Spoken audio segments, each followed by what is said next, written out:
Hey, what's up, y'all? It's your boy Lord Kel in the building. You know what I'm saying?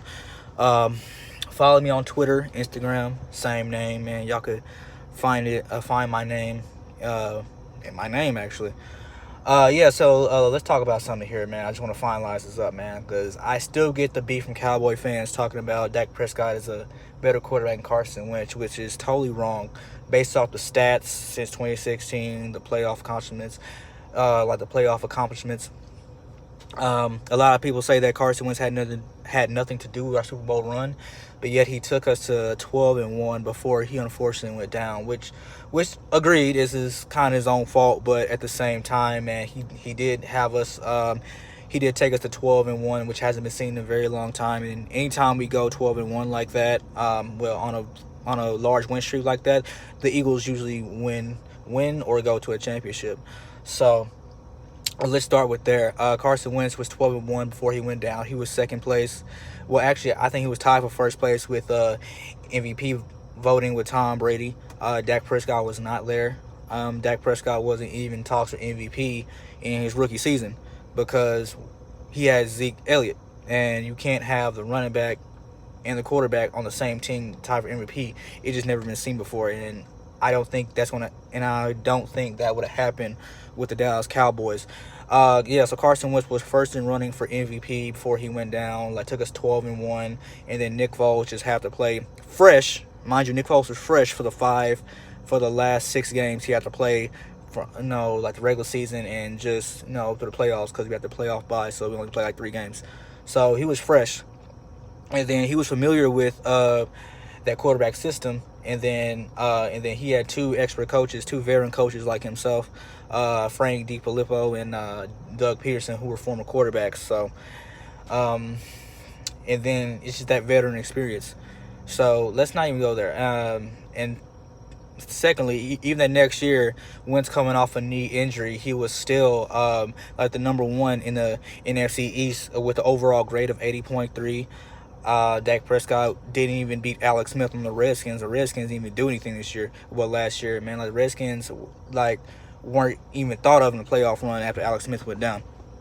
But yeah, Alex Smith graded over Dak Prescott, and even not even playing a full game. So start right there. And then a lot of the experts even say that Carson Wentz is a better quarterback than Dak Prescott. Carson Wentz has never had a 1,000-yard rusher, even in his rookie year with the running backs that we had. He never had a 1,000-yard rusher, yet was still like putting up these amazing stats. Now, mind you, you can count his rookie year, but again, that's his rookie year. He didn't have a run game, so everybody was planning on him to throw the ball, which is more vulnerable to interceptions. I don't see how we just don't know how we didn't point that out in his rookie season. So, and then even without a rushing attack, we still went 12-1. Well, a stout rushing attack. We went 12-1 without a stout rushing attack. And you've seen with Dak Prescott in 2017 of that same year, we've seen how his stats started to falter without Zeke Elliott when he got suspended for those 8 games, which I still think as an Eagle fan is bullshit. So like, I don't think they should have did Zeke like that, but that's just my opinion. So yeah, let's not go about there. Then playoff run. I mean, oh cool. So all Carson Wentz has to do is win one playoff game, and he'll be he'll be right there with Dak in the playoffs, and then he's going to win another playoff game because if you read the numbers and according to experts, Carson Wentz is the better quarterback. And then as far as like playing less games this year with a hurt back and coming off of basically a leg reconstruction, he threw like one less touchdown than Dak Prescott, who played a full season. So I don't get where these quarterback comparisons are coming from.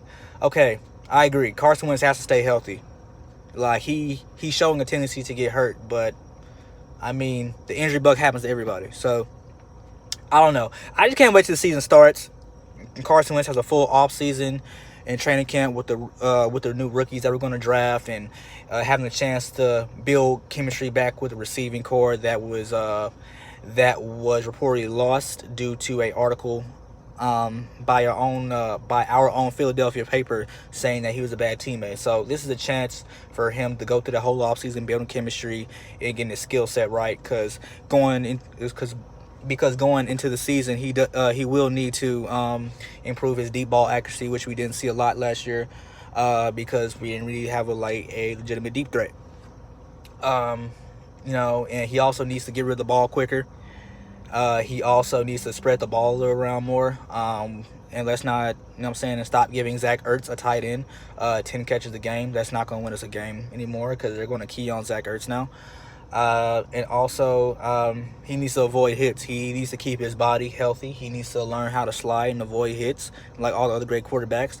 I recommend him studying and also pocket presence. I recommend him studying like the tape of Peyton Manning and Tom Brady, arguably some of the two greatest pocket quarterbacks of all time. And also, Wentz needs to just figure out his identity this offseason, man. Like, and what kind of quarterback he wants to be. Whether he wants to be a kind of like a Marcus Mariota-ish, Michael Vick-ish quarterback, or he wants to be a solid pocket passer, which is what most greats tend to be, like solid pocket passers. Now, I'm not saying he should just change his whole game up. I'm just saying, man, like, be more of that solid pocket passer. You know what I'm saying? Because obviously, like, the more you run around, the offensive line can't follow you like that fast, and that opens you up to more hits. So avoiding hits, pocket presence, getting the ball out quicker, deep ball accuracy, and just learning how to slide. I learned it and just figuring out your identity as a quarterback. So I can't wait for this season. I already got bets on the line to see who's gonna win certain games, and I'll come out with a video later. I just been a little busy lately about our unofficial schedule that came out. So I'll be hold for that, and I'll catch you guys.